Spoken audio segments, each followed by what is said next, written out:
All right.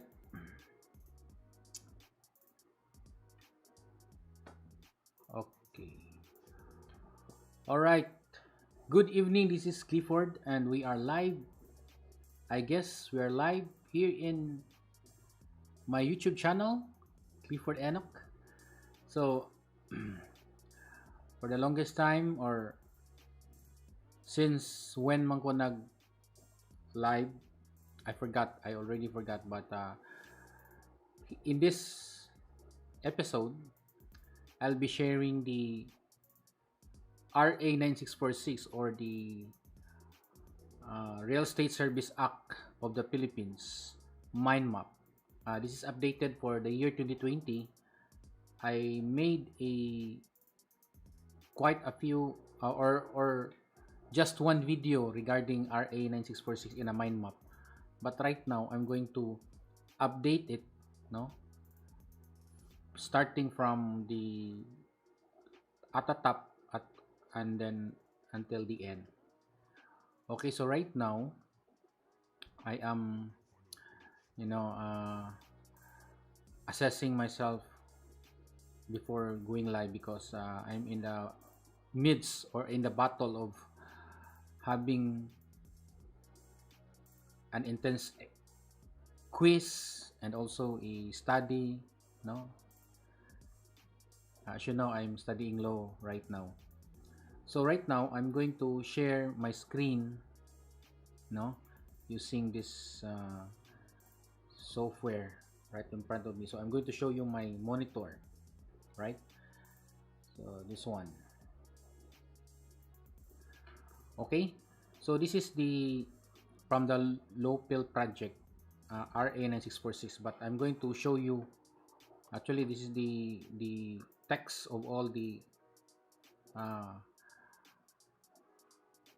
law pertaining to RA 9646, and we all know, for those who are into real estate, mostly brokers and mostly students of real estate management, uh, you must be familiar or master everything, or master the RA 9646, because as we say, or as they say, or we as a real estate brokers, this is our guide, or will be our guidebook, or our the prevailing law sa lahat ng mga nanunungkulan or nag-serve for our buyers, no, in terms of real estate. So everything or anything, dito makikita natin lahat.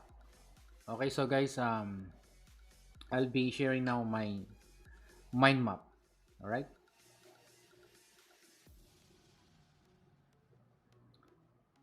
So please, uh, let me have a yung tao dito. Teka, medyo nahihirapan talaga ako mag-Tagalog, no? But I'll make sure that I have your attention, please, right? And I hope for the next 20 to 30 minutes you will learn something from this presentation. Okay? So,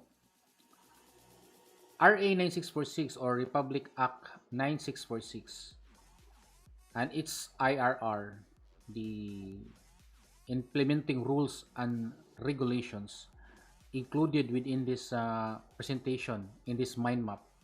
So as you can see, no, mas maganda yung presentation or through the mind map, because overall yung makikita mo lahat, no, there are 5 articles and 45 sections, no, 545. So that's easy to remember. And then in every article there is a title that is particular with every inside its section. So in article 1 we have 3 sections, article 2 we have 8 sections, and then it pertains to, like for example, PRBRES, the real estate service or the board, and what are those, or what are those composed of, powers and functions, etc., etc. So that's the essence that in a like 5 articles we can pinpoint easily without looking, or like when we say PRB res, oh, that's in article 2, right? So in article 3 we have 13 sections, so it pertains to all the practice of real estate service. So how you practice, how you do your business, how for all the real estate practitioners. So article 3 that pertains to I'm sorry. Article 3 is pertains to licensure, examination, and registration. Okay? And we have 13 sections. So that's easy to remember. Like Article 3, we have licensure, examination, and registration. So, and then Article 4 is the practice of real estate service, right? And we have here 14 sections. And lastly, the Article 5, these are penal and final provisions. And also you can see here the clauses, like the repealing clauses, no? So we have 7 sections, Article 7. So this is how the law RA 9646 is structured, no? And we're going to check one by one, but we will not we will focus only on the very important provisions, no? So article 1 is just a definition of terms, like section 3 definition of terms, section 2 is the declaration of policy, section 1 of course the title. So these are the contents inside article 1. So that's the essence. And of course, very important, in section 3 there are definition of terms regarding what are these real estate service practitioners. So here hindi pa siya naka-identify kung yung tawag doon, yung specific, like here dito pala ito sa A, like appraiser. So sabihin natin in the context of RA 9646, appraiser, ganito yung ibig sabihin. But there are also appraisers, shall we say, other uses, no, outside of real estate. Meron assessors, yan yung mga term. And we have real estate development projects. So these are the definition of terms. Real property. So ano yung real property? And here we have real estate service practitioners. So naka-enumerate dito, we have 5. So they are from the top. So we say the top is the consultant, real estate consultant. Next is the real estate appraiser.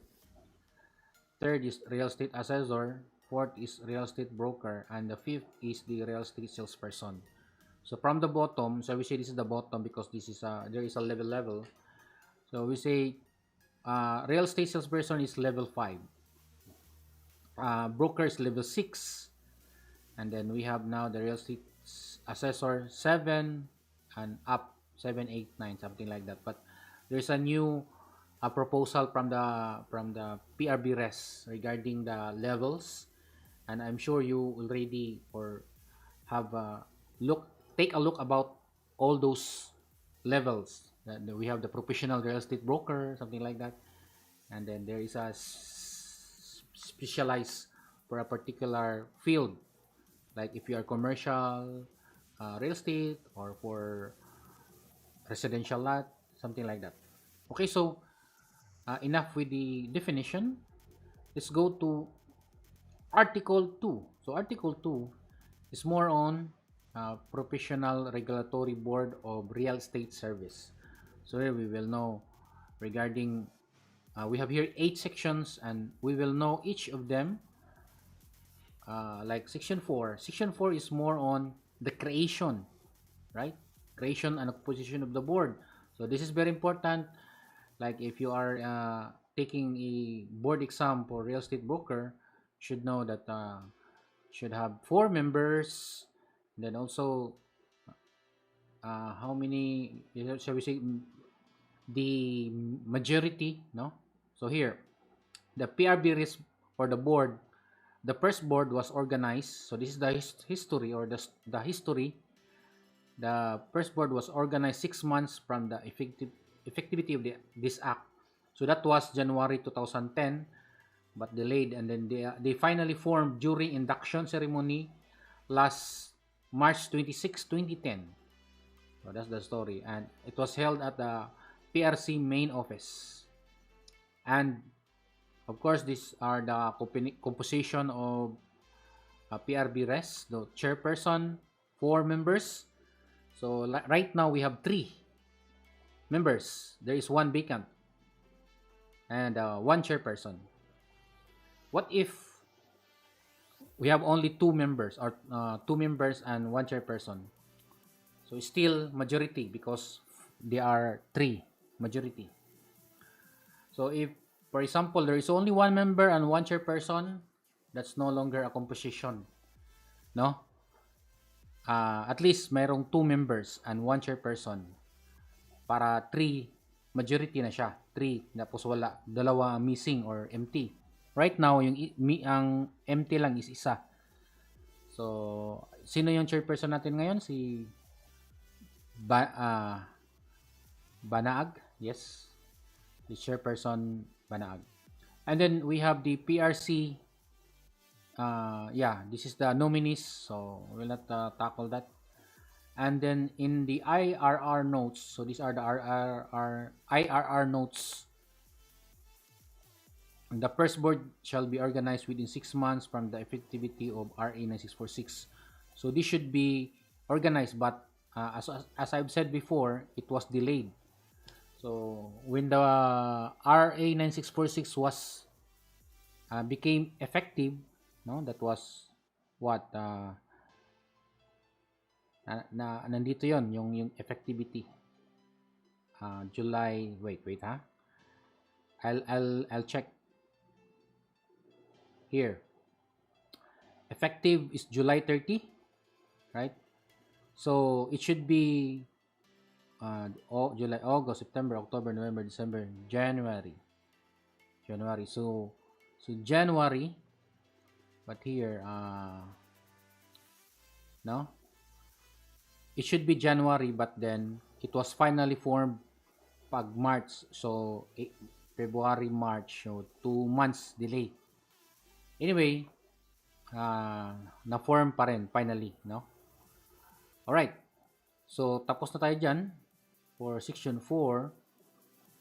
We will not, I mentioned section 4 for the composition because meron yan, lumalabas kasi yan sa broker's exam. Powers and functions of the board. Ito, I'm sure I have not, parang hindi siya lumalabas dito. Itong yung powers and function. But usually, kasi ang dami nito, ang dami yan. Yung mga investigate, yung mga violation, prescribe, sa CHED, etc. Ang dami ito. Monitor, the conditions affecting. Ito yung mga ginagawa nila ngayon, no? Yung head natin. And then, maintain the comprehensive register. So, I don't know if they are doing this, no? Mayroon ditong IRR, mga notes. Okay, so ang importante ito, lumalabas to sa broker's exam. Official seal of the board ng PRB res.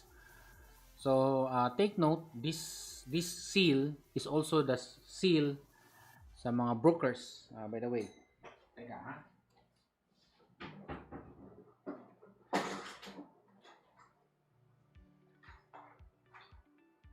So as you can see, I'll show my end.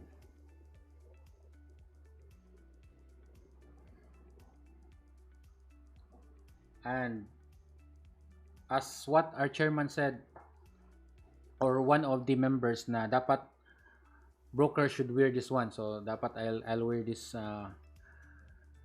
no, starting maybe tomorrow. Okay. So, ito yung seal. Kung titingnan natin, no?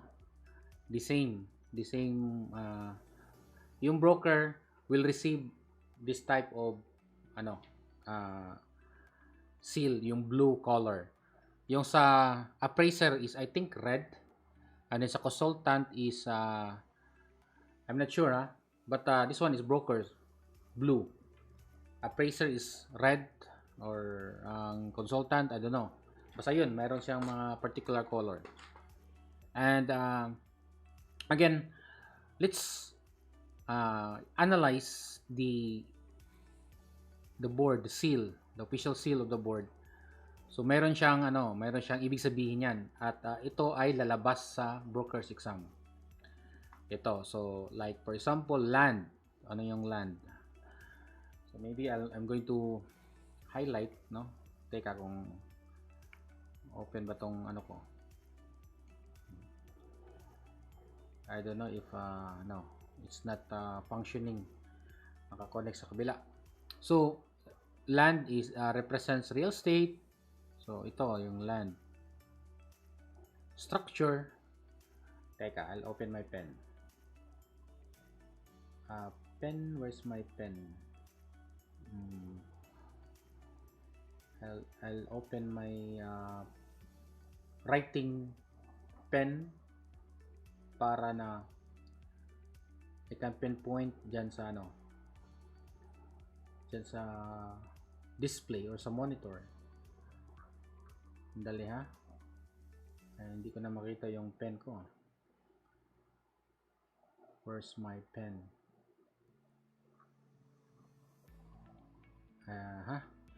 Okay, anyway. Hindi ko makita. Because I need to open it. So, yan.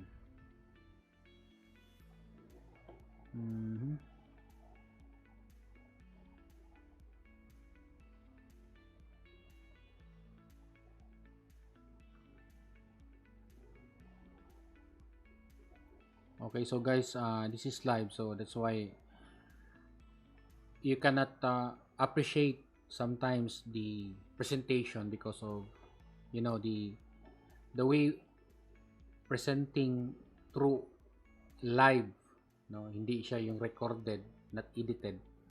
So mangyari talagang ganyan, ha. Okay, so land, I think yan, tapos dito land. Structure, so ito yung mga building, yan. So represents improvements, no? Improvements doon sa land. So they are residential, industrial, commercial, and institutional buildings. Tapos yung trees and fruits naman, ito trees and fruits. So mayroong mga fruits, that's represent the agricultural produce. Yan, importante ito sa sa broker's exam. So please take note yung mga students, real estate REM students like me before, real estate management students. Yan, ito yung green lines na, green lines. Teka, I will remove that. Yan, green lines ito. That's represent the real estate service practitioners. So ito yung nagre-represent tayo, yung mga real estate practitioners such as real estate consultants, real estate appraisers, assessors, real estate brokers, and salesperson. So we are like yung parang kidlat. Pero green ang color, no? Green.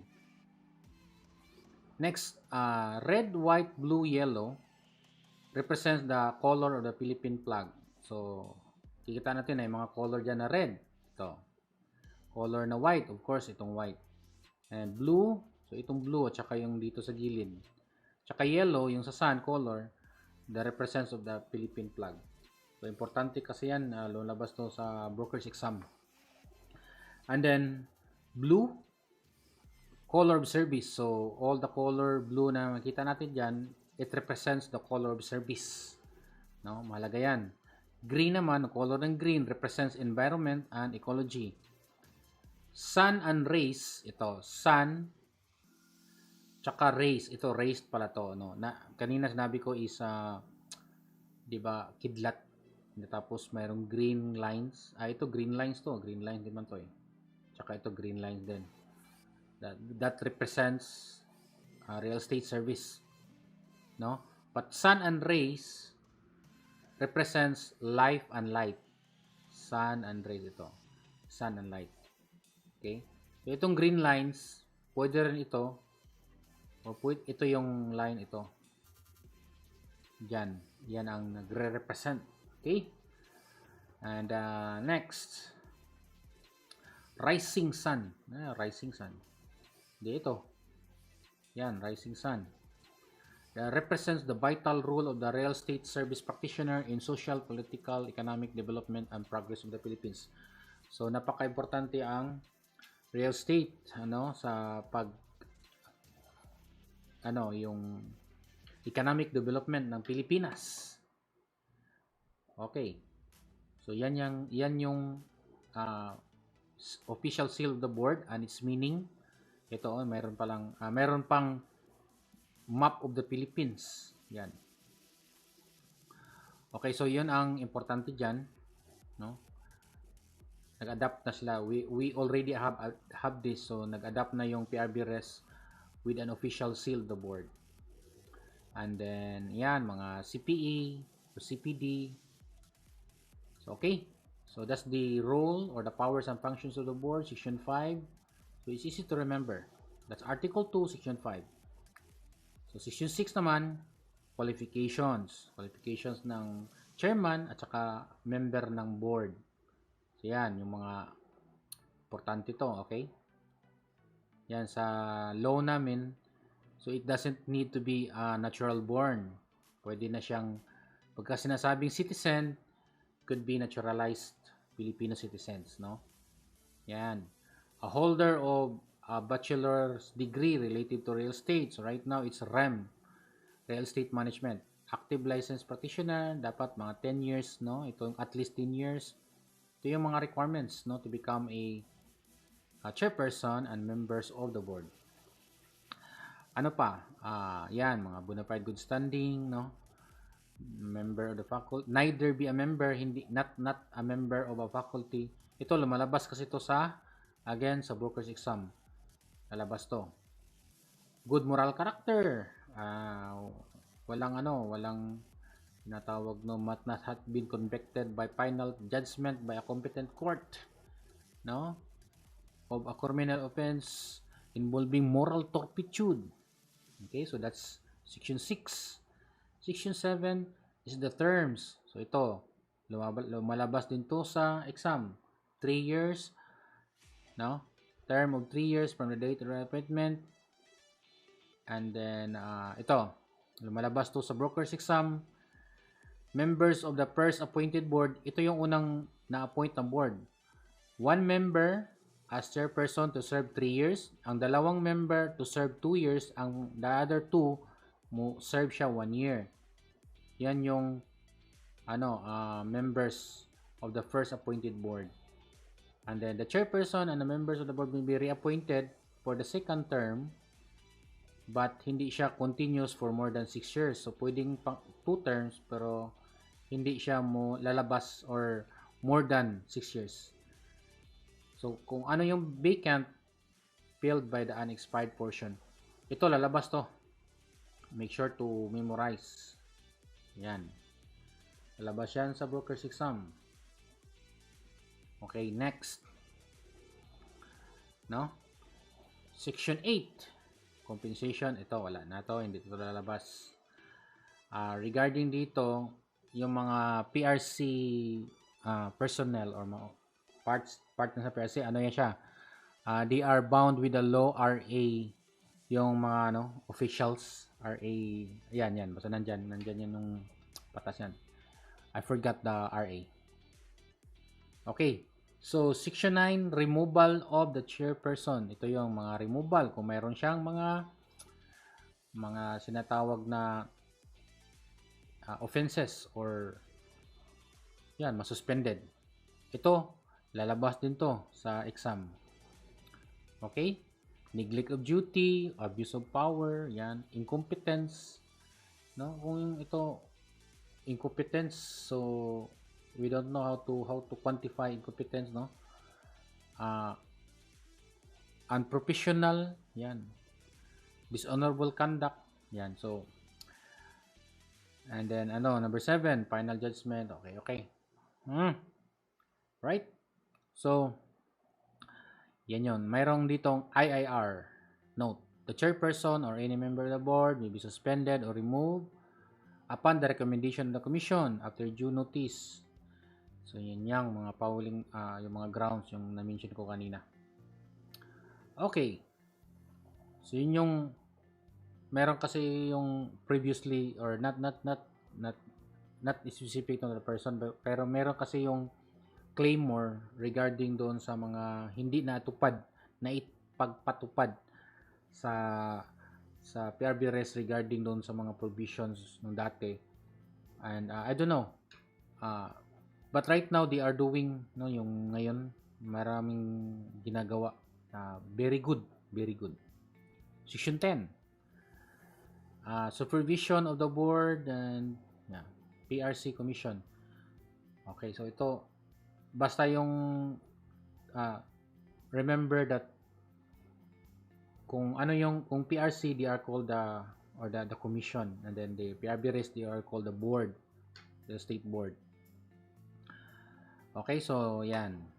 And what else nalalabas? Ito hindi nalalabas yan, yung annual report. Hindi nalalabas yan sa broker exam. And we go to the next, yung licensure examination. Ito, I'm sure it will come up. Importante ito. Ang dami, 13 sections. And I'm explaining na 25 minutes. Hindi pala kaya ng it should be explained more than 30 minutes. At saka marami din kasi ito, kaya it's not enough kung 1 hour lang, no? But I'm explaining it para lang yung meron kayong guide or meron kayong matutunan or meron kayong makukuha na ano yung lalabas sa broker's exam, no?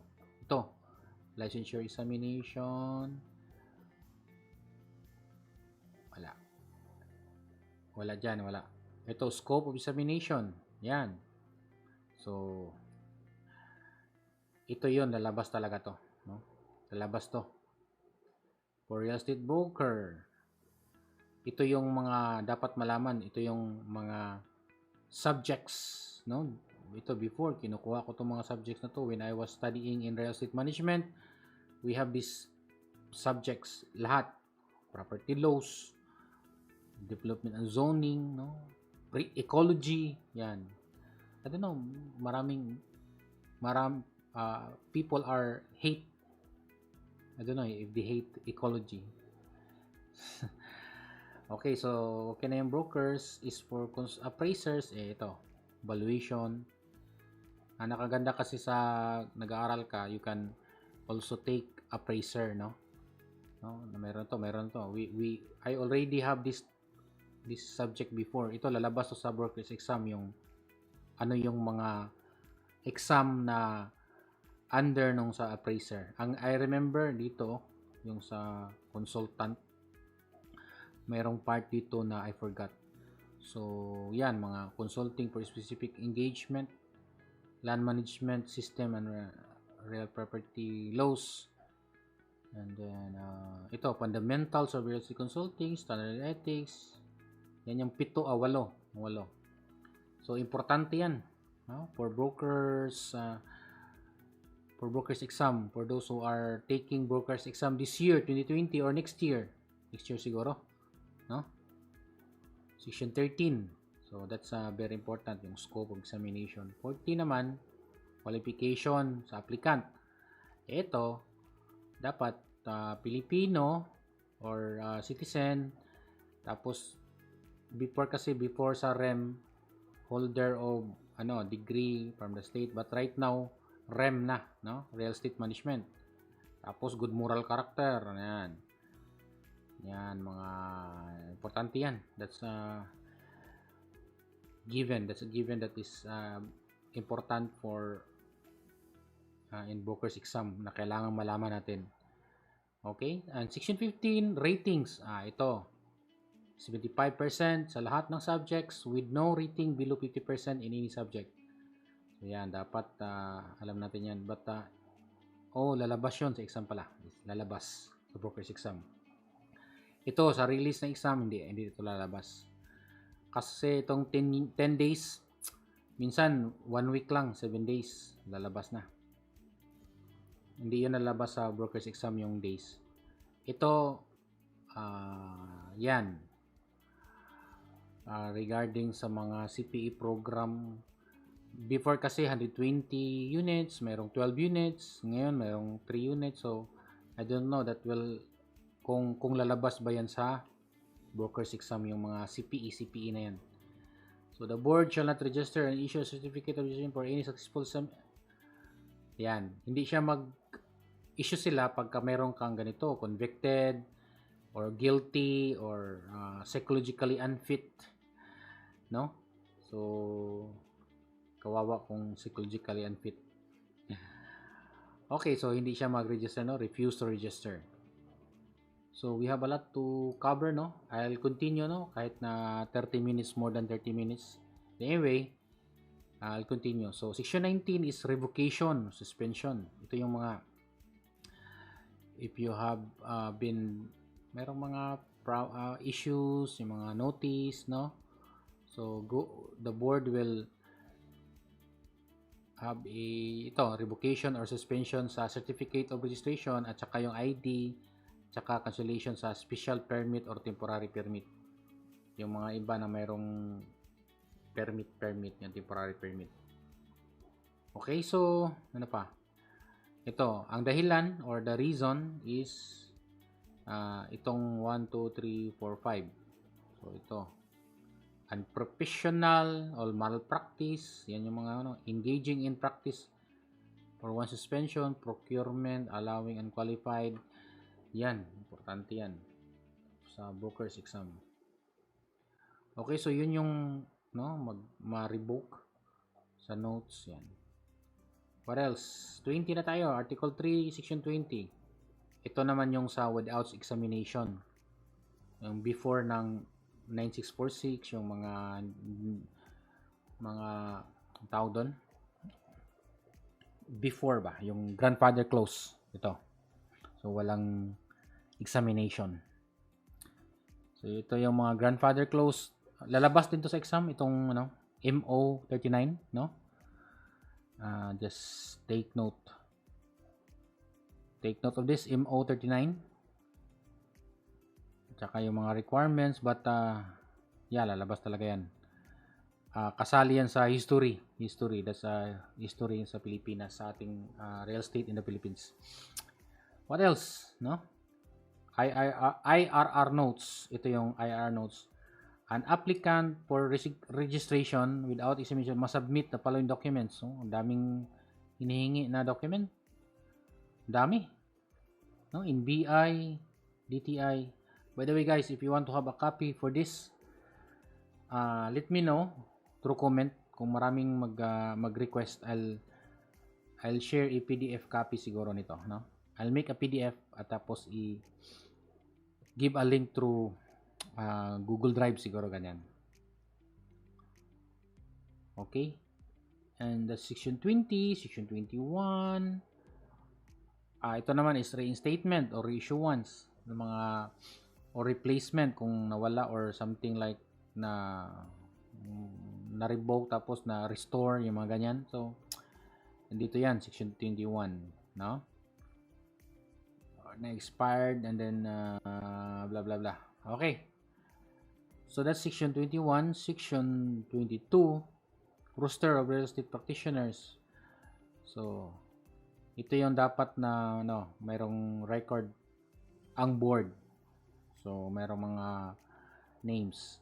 So, sa PRC, makikita natin doon, type your ID or the license ID, yung name, first name, last name. Lalabas yung kung ikaw ay license. Pag birthday naman, yun yung exact naman ang lalabas noon. I think the expiration something. Section 23 is issuance of special or temporary permit. Ito yung mga tinatawag na reciprocity, yung mga foreigners, yung mga ganyan. Pag-promote din sila dito, mga foreigners, no? Ito yung concept ng reciprocity. So, lalabas to sa broker's exam. Take note. upon application. Mayroon pwede mag-practice dito, special permit or temporary permit for real estate service practitioners. Yan, reciprocity, lalabas yan sa broker's exam. No? Teka.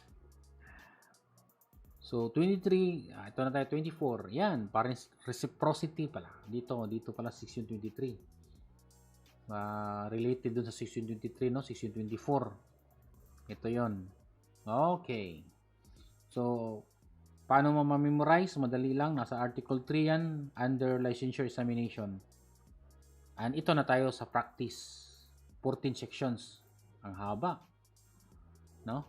Wait let's have overview. Yung ano lang yung importante. So, Section 4, Article 4, Section 25 to 38. So, dito, yan, oath taking. Section 26 is the surety bond. So, ito yung practice na. Ito yung mag-ano ka na, practice. So, kailangan meron kang oath taking, merong bond, ano yung mga what's constitute a practice, single act, practice na yan. Section 28, mga exemptions, yung halimbawa, any a person that acts yung trustee, so pwede siyang magbenta, no need to become a license, no, a receiver, trustee or assignee. Yan, public officers, so nandito yan sa section 28. Yan yung exemptions ng mga acts na nag-constitute as a practice of real estate service. Section 28, Article 4. Okay? So, let's go to Section 29, Prohibition. Ito yung mga tutukan natin, Article 4, starting with 25 to 38. Nandyan yung lahat ng mga brokers, appraisers, consultants should be aware, and even real estate salespersons, let's not forget the real estate salesperson because they are part of the practice of practitioners, no? Real estate salesperson, ano yung real estate salesperson for those yung tinatawag na accredited and then registered, they are called real estate salesperson. Pagka wala, yon nga, we encourage them to become a registered and accredited kasi mahirap nang tawagin kang colorum, no, selling real estate property na hindi license, and it's against the law. Nandyan sa batas yan. Alright, so ito na yan, prohibition against the unauthorized practice of real estate service. Nasa Section 29, Article 4, practice. So ito na yon, no? Yung sinasabi ko, hindi pwedeng gagamit ng real estate broker na hindi broker, di ba? So nandito yan.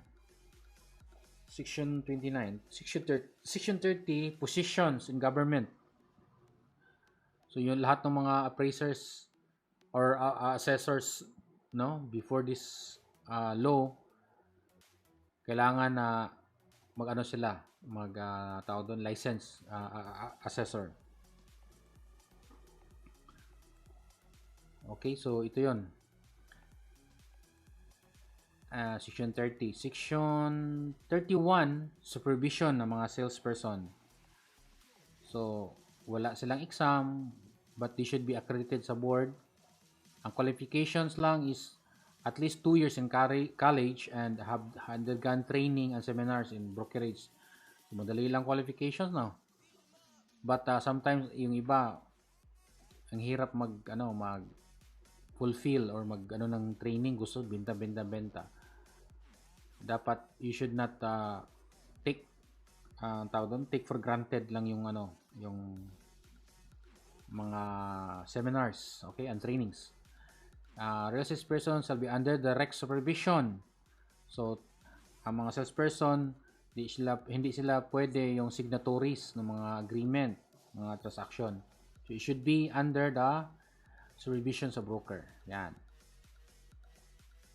nandyan, no? Lahat nandyan. No, salesperson sa entitled na hindi sila entitled to receive or demand a fee, commission, or any kind other than the broker na meron silang na under sa broker na mayroong direct control and supervision.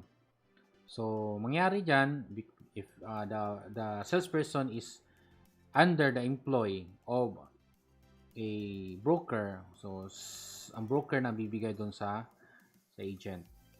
No? When we say employ, not necessarily nung employed na yung nag mayroong monthly or yearly or daily wage, no? It could be, but it pwede rin hindi, no? Tsaka ano yan, you should have an agreement na kailangan ng between the salesperson and the broker. Meron yang parang required kasi yan nasa SLURB. Right now it's DHSAD, no? Yan. I think kung yung mga broker or mga salesperson natin na aware of this, should be aware of this, no? Mga kailangan na alamin natin if we are selling real estate properties. Section 32, corporate practice. Ito naman, merong tinatawag na kung ano yung practice ng real estate service in terms of corporate. So, isang broker, at least one licensed broker, meron siyang 20 accredited salesperson, but this parang hindi na napaipatupad, no? And then pagka isang corporation, in every branches meron dapat din nakalagay diyan na kung ano yung branch niya, meron din dapat broker doon. So, and then one broker, meron siyang 20 salesperson, no? But in terms of, like, shall we say, sole proprietor, hindi nakalagay dito, but ang pag-interpret ng law ng batas natin, no, itong RA 9646, even if you are sole proprietor, we can also have a group of brokers, no, under your company, but they are not necessarily salaried brokers. It could be, but pwede rin na hindi, no? But then again, rule must be 1:20. One broker for every 20 salesperson for every broker. So yan, 1:20. Nandyan yan sa Section 32. Section 33, ito, our chairman reiterate that we should display the license in the place of business. Yung mga certificate of registration sa amin nandito sa taas, nandyan sa, and then merong office, yung mga ganyan, no? And then we put the display of the certified true copy of certificate of registration, no? Certificate of registration of all, hindi lang yung sa iyo, kundi yung yung under or yung mga salesperson sasama din. Yan, lalo na yung mga corporations, mga company, real estate corporation na company, they should have that. Pero ngayong COVID, hindi na tayo makakita kasi wala nang pupunta-punta karamihan doon sa office, wala. Online. So Section 34, Accreditation and Integration of Real Estate Services. Ito yung tinatawag na IPO, or shall we say the group. Kasi ito lang sa real estate, wala pang group. Sa mga lawyers, meron na, no? Other professionals, meron din. But right now, wala pa. And then we have this history, no? Nakalagay dyan. But right now, 2020, meron din akong update, no? Kasi nagbabasa din ako ng mga update. We have already passed, I think na meron ng group, but then I still don't know kung meron na bang IPO or APO, no? We call that officially is IPO, no? IPO. Accreditation and Integration of paano ba? Accreditation of International ano ba 'yan? professional organization.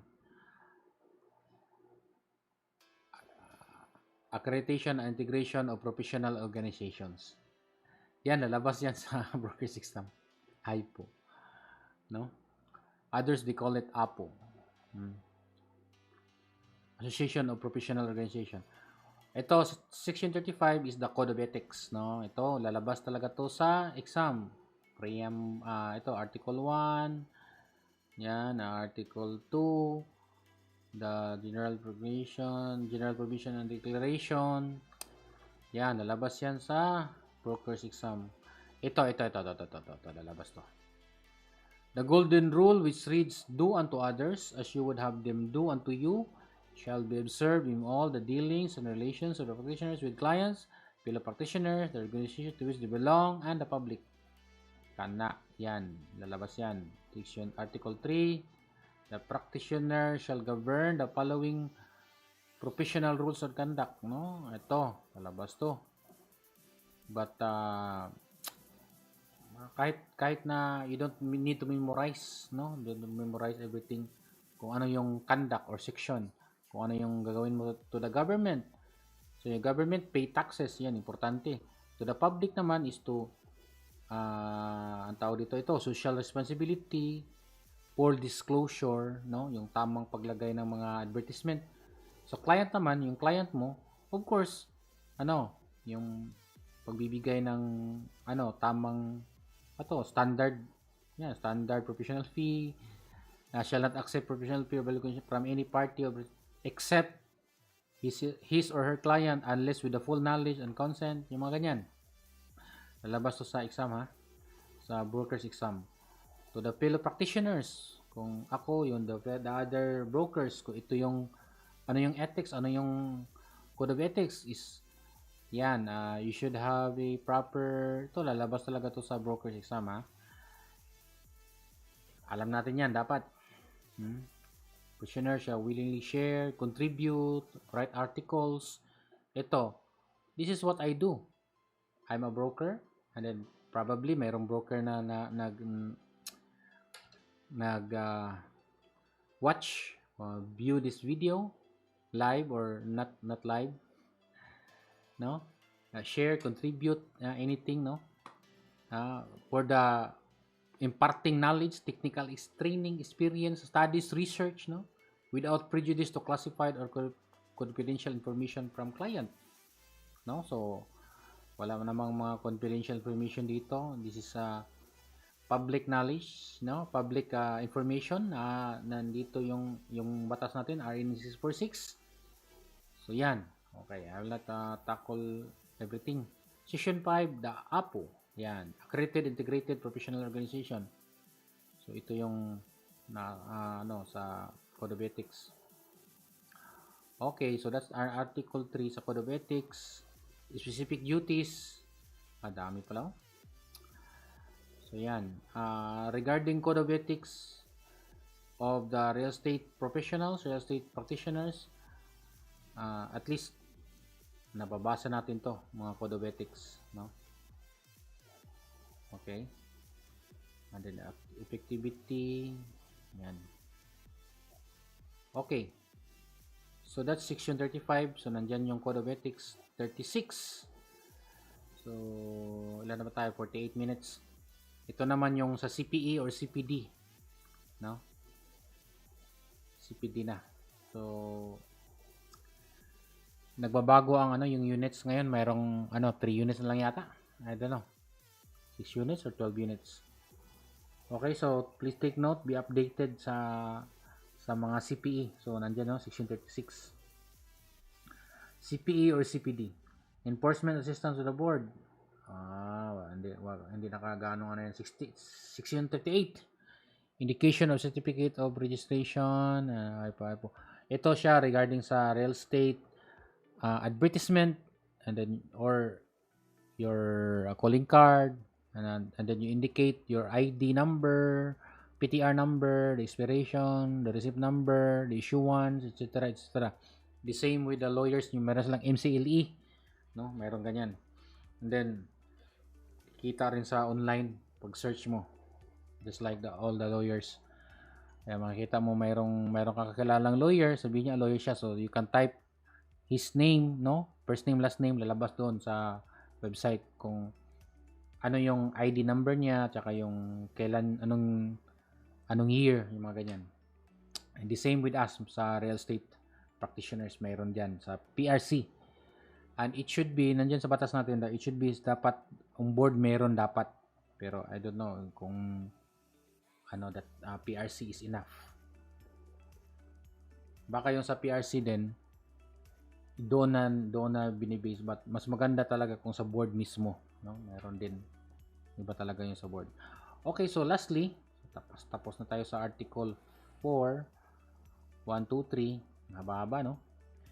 So ito yung last, and here ito yung mga penal provisions, yung mga ang daming marami na ditong na mga violations, but still to come, kung ano yung wala pa tayo nakikita na maraming nahuhuli, no? So ito violations. So mayroong penalty 100,000 or imprisonment or fine and imprisonment. Itong dalawa, either nito or ito namang or pwedeng fine and imprisonment upon discretion of the court. So, halimbawa, meted the penalty fine of 100,000. So, ito lang. Kung yan yung impose. Ingon siya, or ito lang imprisonment, 2 years. Or, pwede naman siya, mayroon kang fine, mayroon ka rin imprisonment, pero not necessarily na it should be 100 and it should be 2 years. So, hindi yan ang ibig sabihin ng batas natin dyan. It means that either of this or this one, but then discretion of the court, no? So the amount will be different, and 2 years will be also be different, no? But it doesn't necessarily mean na 100 then or 2 years. Pwedeng greater, pwedeng less than, no? Pwede nga itong sinasabi dito 200, baka kahit na nakalagay dito, no, is for those license, no, real estate practitioners who violated or who violates the law, the RE 9646. But in case naman sa unlicensed, ito times 2, ito 200, 400, or pwedeng itong fine and imprisonment pwedeng less than or more than, or yan, we don't know because iba-iba sa korte dyan. Na kasi yan yung prove na yan. Kung halimbawa ito imprisonment is more than 6 years, medyo mahaba na yan, medyo na yan. And then kung fine naman, fine lang 200, but this is for the unlicensed, no? Double na yan. Okay, so in case of violation committed by the partnership, ito yan sa company naman or sa corporation or association or any juridical, no, not a natural person. Like kung natural person, a name, no, may name, yung pangalan ng tao, ng first name and last name. But juridical, ito yung corporation, fictional, no, fiction. Okay, kasi yung corporation is fiction yan, okay. So, sino yung mananagot? Ito, the partner, president, director, manager, or committee, the consent, responsibility be held directly liable for the acts as principal or as a co-principal with the other participants, if any. Okay, so yan, we have section 39, penal provision, appropriations. Appropriation is the appropriation acts of funding. Ito siya, funding, no? So, section 41, transitory from DTI, kasi DTI, and then to PRC. Yan, transitory provision. And section 42, the IRR. So, yung IRR naman naging effective August 9, 2010. So, more than a year, no? Dapat siya 6 months pero wala na delayed naman to, delayed. Okay, so yan. Ang gagawa ng IRR, sino? Yung yung ano, the PRC, the PRBRES, ayan, Department of Finance, no? Ah, the following shall prepare the necessary rules and regulation, including the code of ethics for real estate service practitioners needed to implement the provision of this act. So the PRC, the PRBRES, the board, the IPO, the DOF, Department of Finance, and the CHED. So yan yung notes. I think hindi lalabas sa exam.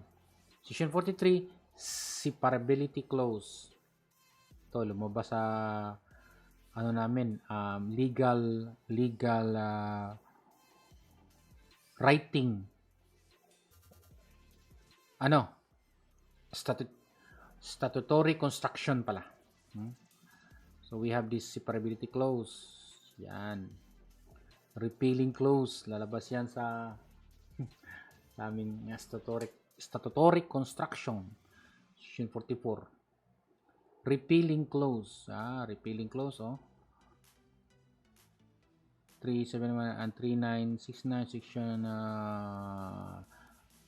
So, yan. Okay. And effectivity. Anong effectivity? Dara, July 30, 2009. So, haba-haba. 1 year. 1 hour na ako. This act shall take effect 15 days following its publication in the Official Gazette or in a major daily newspaper of general circulations.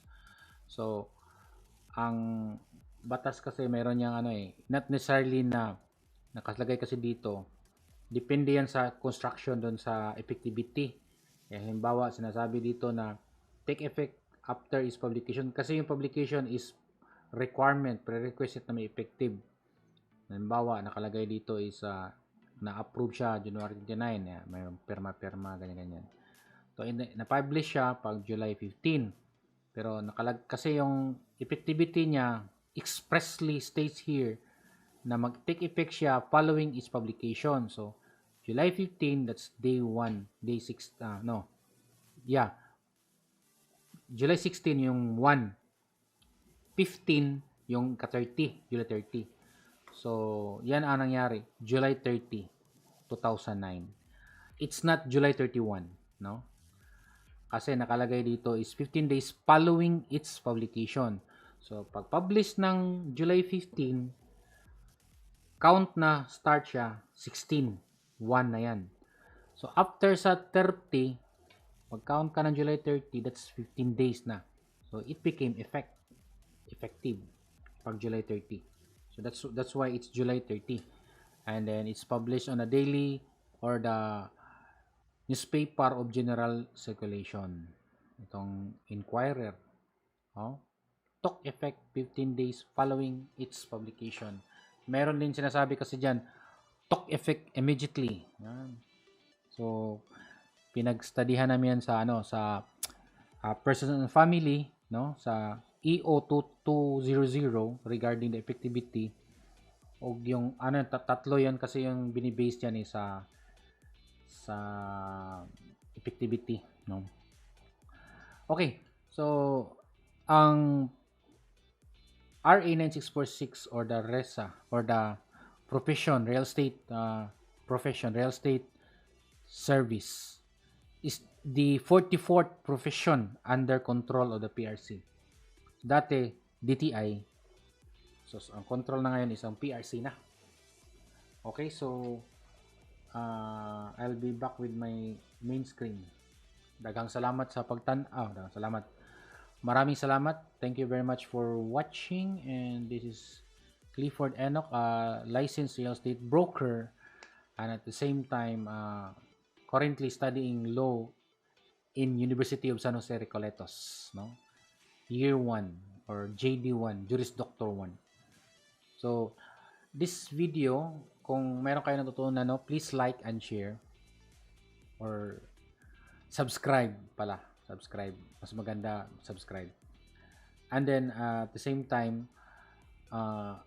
yung video na to, if you find merong mga kailangan kong i-expound o bigyang diin kung ano yung mga dapat kong i-take up, no?